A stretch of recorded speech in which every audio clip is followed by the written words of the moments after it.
Bonjour, je m'appelle Anastasie, bienvenue dans ma cour. Aujourd'hui, je souhaite mieux délimiter ma plate-bande.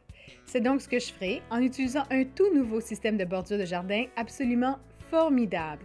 Ces bordures de jardin en longueur de 4 pieds sont offertes en deux styles, soit FlexiCurve et Roman Stone. Vos préférences personnelles et la forme de votre plate-bande détermineront quelle bordure vous convient le mieux. Roman Stone est un excellent produit pour les plates-bandes au contour plutôt droit, tandis que FlexiCurve peut suivre même la courbe d'une plate-bande ronde. Roman Stone est légèrement flexible, mais pas aussi souple que FlexiCurve. Conçus pour créer une bordure de jardin durable, ces deux produits sont faciles à installer et par-dessus tout, vous invitent d'avoir à délimiter de nouveau vos plates-bandes chaque année, ce qui représente une économie de temps et d'énergie.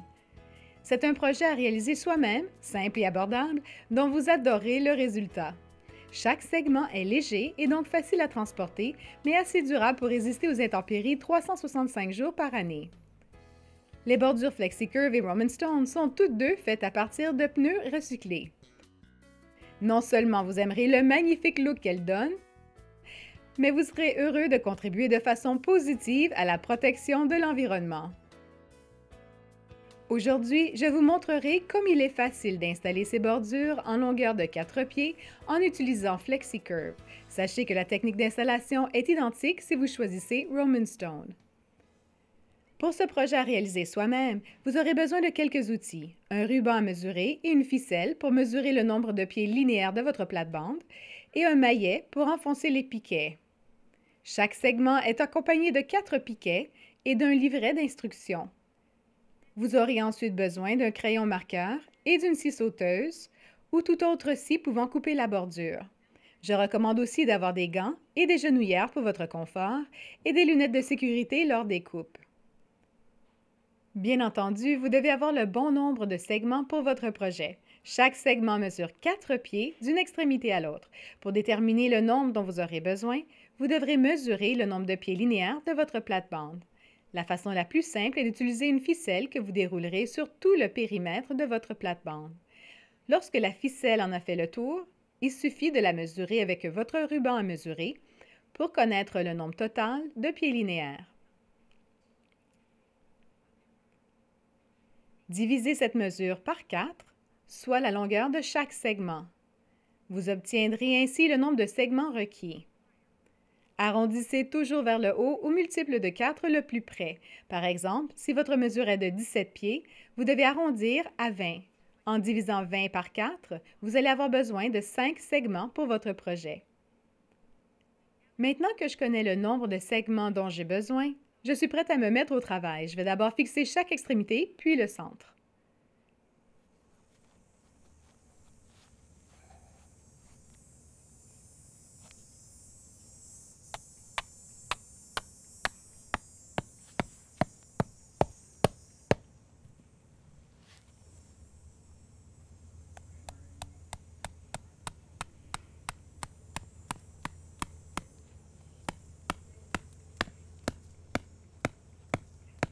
Vous devez être prudent lorsque vous enfoncez les piquets. Si vous n'êtes pas habitué à utiliser un maillet, commencez par taper avec le côté du maillet. Une fois le piquet bien en place, vous pouvez taper plus fort en éloignant votre main du piquet pour éviter de rater la cible et de vous cogner. Pour le deuxième segment, l'objectif est d'avoir un joint aussi parfait que possible. Il faut donc le placer très près du premier. Je commence à enfoncer le piquet avec le côté de mon maillet, puis j'éloigne ma main pour taper un peu plus fort.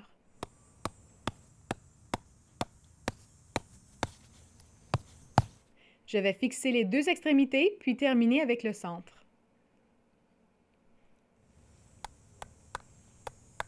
Je l'enfonce bien.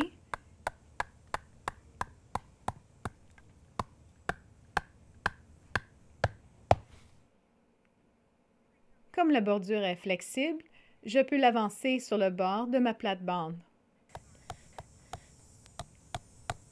À un certain moment, vous devrez couper un segment. C'est ce que je dois faire maintenant puisque la distance qu'il me reste à couvrir est de moins de 4 pieds. Je prends donc mon ruban à mesurer, je le place contre l'extrémité du dernier segment et je lui fais suivre la courbure de ma plate-bande. Je dois donc couper à 31 pouces. Quand vous faites une coupe, il vaut mieux conserver le plus de trous possible.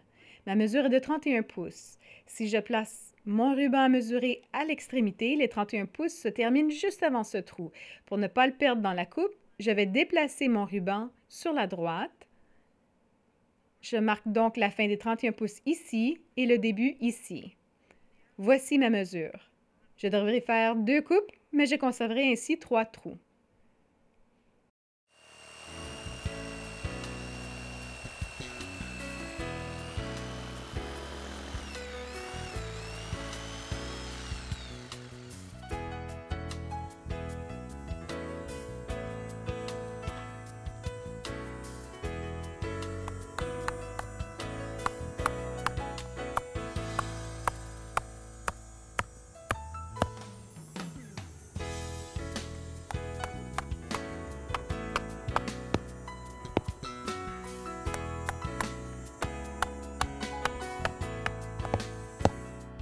C'est aussi simple. Voyez la magnifique transformation de mon aménagement paysager. Je suis très satisfaite de ma nouvelle bordure et j'espère que vous apprécierez la vôtre tout autant.